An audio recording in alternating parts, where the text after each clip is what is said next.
Hi అండి, welcome to crazy recipes. నేను మీ మాదిరిని. ఇవాళ మన స్పెషల్ రెసిపీ ఏంటంటే ప్రతి పూరి కూడా పొంగే ఉంటుంది. అది కూడా ఎంతసేపు అనుకుంటున్నారా? మనం పూరి చేసిన గంట దాకా కూడా ఈ పూరీలు పొంగే ఉంటాయండి. అసలుకి పూరి డౌనే అవ్వదన్నమాట. అంత పర్ఫెక్ట్గా హోటల్ స్టైల్లో మీకు పూరి ఎలా తయారు చేస్తారో పర్ఫెక్ట్గా చెప్తాను. నూనె కూడా పాడవదండి నేను చెప్పే టిప్స్ కనుక మీరు చూస్తే. ముందుగా ఇక్కడ నేను ఒక పావు కిలో గోధుమ పిండినే తీసుకున్నాను. పూరి అంటే అందరూ మైదా పిండి ఎక్కువ వేస్ట్ చేసుకుంటూ ఉంటారు, అవసరం లేదండి. ఇప్పుడు ఈ పిండిలో కేవలం 2 స్పూన్లు మాత్రమే మైదా పిండిని, అలాగే 1 స్పూను బొంబాయి రవ్వని కూడా యాడ్ చేసుకోండి. మైదా పిండి చాలా తక్కువ వేసుకోండి, సరిపోతుంది. అలాగే 1 పావు స్పూను పంచదారని కూడా వేసుకోండి, మంచి కలర్ వస్తాయి పూరికి. అలాగే మైదా వేయటం వల్ల చాలా ఎక్కువసేపు దాకా పొంగి ఉంటుంది. రవ్వ వలన మనకి ఆ క్రిస్పీనెస్ ఉంటుంది పూరి. ఇది పర్ఫెక్ట్ మెజర్మెంట్ అన్నమాట. దీంట్లోకి ఒక 3 స్పూన్ల నూనెని వేసుకోండి. నూనెతో పాటుగా ఇక్కడ నేను రెసిపీకి మొత్తానికి సరిపడా ఒక 1/2 స్పూను ఉప్పుని వేస్తున్నాను. ఇదంతా కూడా బాగా కలిసేలాగా కలుపుకుందాం. ఇప్పుడు పిండిని మనం ఇలాగ తీసుకొని గట్టిగా ఉండ చేస్తే నిలబడాలండి. అంతవరకు మనం పిండిని బాగా నూనె వేసుకొని కలుపుకోవాలి. మరీ ఎక్కువ ఆయిల్ కూడా వేయాల్సిన అవసరం లేదు. ఇప్పుడు దీంట్లోకి మనం కొంచెంగా నీళ్ళని యాడ్ చేసుకుంటూ, పూరీల పిండి ఎప్పుడూ కూడా చపాతీల పిండి కలిపినట్టుగా మెత్తగా కలపకూడదు. అసలుకి చాలా గట్టిగా కలుపుకోవాలండి. అప్పుడే మనకి పూరీలు చాలా బాగా వస్తాయి. పిండి మొత్తం కూడా కలిసిపోయింది కదా. ఇప్పుడు చూడండి, ఈ పిండిని మనం మర్దనా చేసుకునే దాంట్లోనే ఈ పూరీలు అనేవి చాలా బాగా పొంగుతాయి. మా నానమ్మ ఒక విషయం ఎప్పుడూ చెప్తుంది, పూరి పిండి కానీ చపాతీ పిండి కానీ బాగా కలిసింది అనటానికి కారణం, మనం బౌల్లో వేసి కలుపుకుంటాం కదా, ఆ బౌల్కి ఎలాంటి పిండి కూడా ఉండకూడదు. అప్పుడు మనం కలిపిన పూరీ పిండి కానీ చపాతీ పిండి కానీ పర్ఫెక్ట్గా వచ్చినట్టు. ఇప్పుడు చివరిగా 1 స్పూను ఆయిల్ని వేసుకోండి. ఈ ఆయిల్ కూడా పిండికి బాగా పట్టేలాగా కలపండి. కనీసం 5 నిమిషాల పాటు వీడియోలో చూపిస్తున్నట్టుగా పిండి ముద్దని ఎత్తి మళ్ళీ ఇదే బౌల్లోకి కొడుతూ ఉండండి. పూరి పిండి బాగా మెత్తగా మర్దన అవుతుంది. ఇది పర్ఫెక్ట్ టిప్ అండి పూరీలు బాగా పొంగటానికి. ఇప్పుడు ఈ పిండి మీద మూత పెట్టేసి పక్కన పెట్టుకుందాము. ఈలోపు మనం కర్రీ చేసుకునే లోపు నానిపోతూ ఉంటుంది. పూరీ కూర కూడా మీకు అచ్చం బండి మీద పూరీలు వేస్తూ ఉంటారు కదా, ఆ టేస్ట్ వచ్చేటట్టే చెప్తున్నాను. ఒక 2 స్పూన్ల నూనెను వేడి చేసుకొని కొంచెం ఆవాలు, అలాగే జీలకర్ర, దీంట్లోకి పచ్చిశనగపప్పు, మినపప్పు అవన్నీ వేయాల్సిన అవసరం లేదు. 2 రెమ్మల కరివేపాకును కూడా వేసుకుందాము. ఈ పోపు వేగాక దీంట్లోకి చిన్న ముక్కలుగా తరిగిన ఒక 2 పచ్చిమిరపకాయలని వేసుకుందాము. అలాగే ఒక 2 మీడియం సైజులో ఉన్న ఉల్లిపాయలని తీసుకున్నాను. ఆ ఉల్లిపాయల్ని కూడా సన్నగా పొడుగ్గా తరుక్కోండి. ఇలాగ తరిగిన ఉల్లిపాయలు మొత్తాన్ని కూడా దీంట్లోకి యాడ్ చేసేసుకొని, దీంట్లోకి ఒక చిటికెడు పసుపుని, అలాగే ఒక పావు స్పూను ఉప్పుని కూడా వేసుకోండి. పూరీ కూరలోకి ఎప్పుడూ కూడా ఉప్పు ఎక్కువ పట్టదండి. ఈ పాయింట్ని గుర్తుపెట్టుకోండి. కుక్కర్లో చేసుకునే దానికన్నా ఈ కర్రీ ఇంకా టేస్టీగా ఉంటుంది. చూడండి, ఇలాగా మొత్తం అంతా కూడా 2 నిమిషాల పాటు నూనెలోకి వేసుకొని పచ్చి వాసన పోయేదాకే వేపుకుందాము. చూడండి, లైట్గా స్మెల్ పోతే సరిపోతుంది. ఇప్పుడు ఈ ఉల్లిపాయ ముక్కలన్నీ మునిగేదాకా నీళ్ళని యాడ్ చేసుకుందాము. నీళ్ళని యాడ్ చేసుకొని ఒక 2 పొంగులు వచ్చేదాకా ఈ ఉల్లిపాయ ముక్కల్ని నీళ్ళల్లో మరగనివ్వాలి. దీని మీద మూత పెట్టేసి ఉడకనిద్దాము.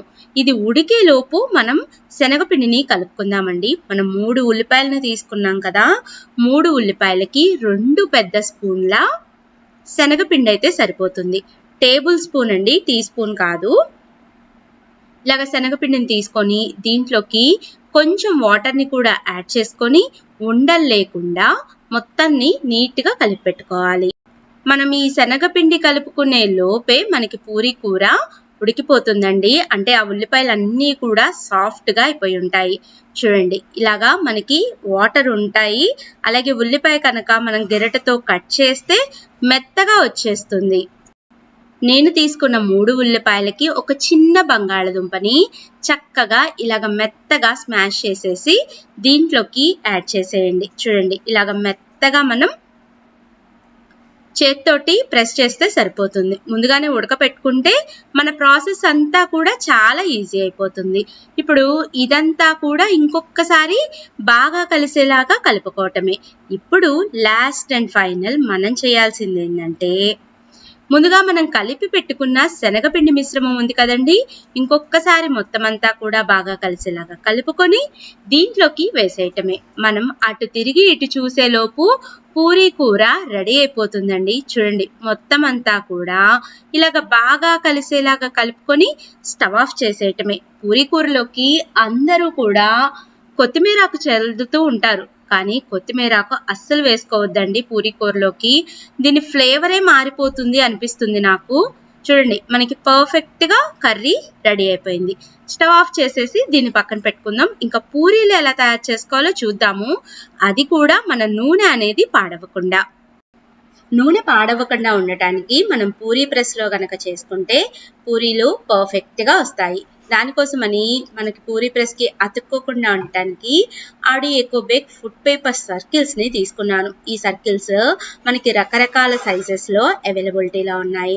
ఇలాగా మనకి ఏదైతే సర్కిల్ కరెక్ట్గా సెట్ అవుతుందో వాటిని తీసుకొని ఇలాగా మనం పూరీ ప్రెసర్లో పెట్టుకొని ఒత్తుకోవచ్చు. మన పిండి అంతా కూడా చక్కగా నానిపోయి ఉందండి. ఇప్పుడు వీటిని చిన్న చిన్న స్మాల్ పోర్షన్స్ లాగా డివైడ్ చేసుకుందాం. చిన్న ఉండల్లాగా చేసుకున్నాను, మీరు కావాలంటే పెద్ద సైజ్ అయినా చేసుకోవచ్చు.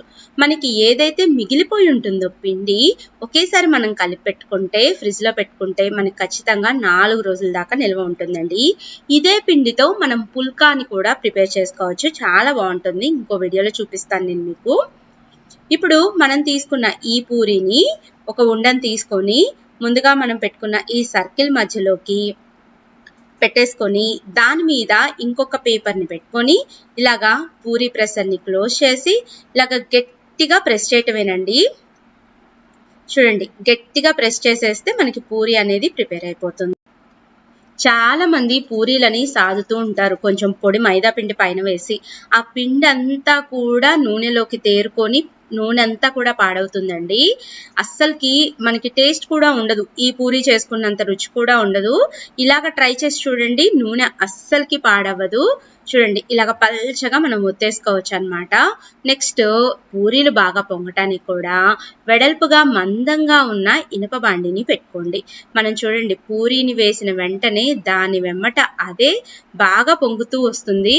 ఇలాగా గరిటెతోటి తీసుకొని ప్రెస్ చేస్తూ ఉంటే ఒకవైపు పొంగాక మొత్తం ఇంకొక వైపు కూడా టర్న్ చేసుకొని 2 వైపులా కూడా ఇలాగా లైట్ గోల్డెన్ కలర్ అయ్యేదాకా ఫ్రై చేసుకొని ఎక్కువగా ఉన్న నూనె మొత్తాన్ని కూడా తీసేసి మీరు ఒక ప్లేట్లోకి సర్వ్ చేసుకోవటమే.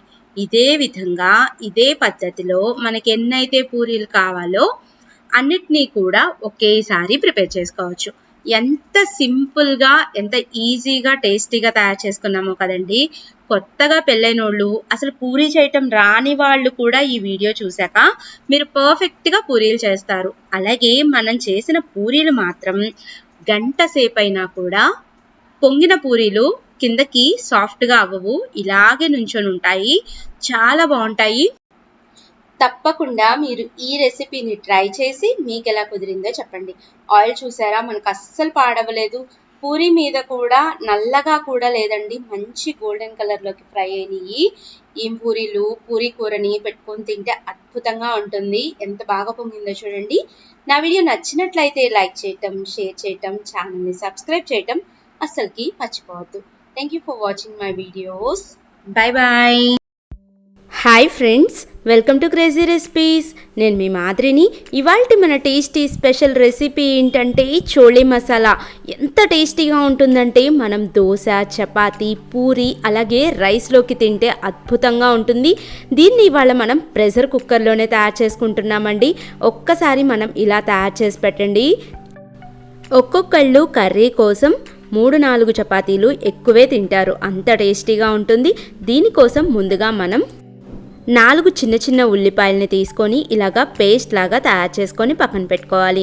అలాగే 4 టమోటాలను కూడా తీసుకొని ఇలాగా పేస్ట్ లాగా తయారు చేసుకోవాలి. అలాగే కాబూలీ శనగల్ని తీసుకోవాలండి. ఈ కాబూలీ శనగల్ని మనం 6 గంటల పాటు వాటర్లోకి నానబెట్టాలి.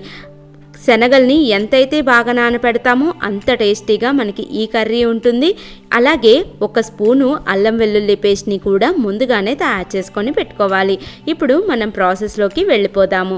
ముందుగా స్టవ్ మీద ఒక వెడల్పాటి ప్రెషర్ కుక్కర్ని పెట్టుకోవాలి. దీంట్లోకి 3 స్పూన్లు నెయ్యిని కానీ నూనెను కానీ లేదా బటర్ని కానీ యాడ్ చేసుకోవాలి. ఇదంతా కూడా వేడయ్యేలాగా చూసుకుందాము. ఇప్పుడు దీంట్లోకి ఒక బిర్యానీ ఆకు, యాలుక, అలాగే ఒక చిన్న దాల్చిన చెక్కని వేసుకోవాలి. ఇవన్నీ కూడా లైట్గా ఫ్రై అయ్యేలాగా ఫ్రై చేసుకుందాము. ఇప్పుడు దీంట్లోకి 1/2 స్పూను సోంపును కూడా యాడ్ చేసుకుందాము. ఈ సోంపు యాడ్ చేయటం వల్ల మంచి ఫ్లేవర్ వస్తుంది. ఇప్పుడు దీంట్లోకి ముందుగా మనం రెడీ చేసి పెట్టుకున్న ఉల్లిపాయ పేస్ట్ని యాడ్ చేసుకోవాలి. అలాగే 1 స్పూను అల్లం వెల్లుల్లి పేస్ట్ని కూడా వేసుకొని ఇవన్నీ కూడా బాగా కలిసేలాగా కలుపుకుందాము.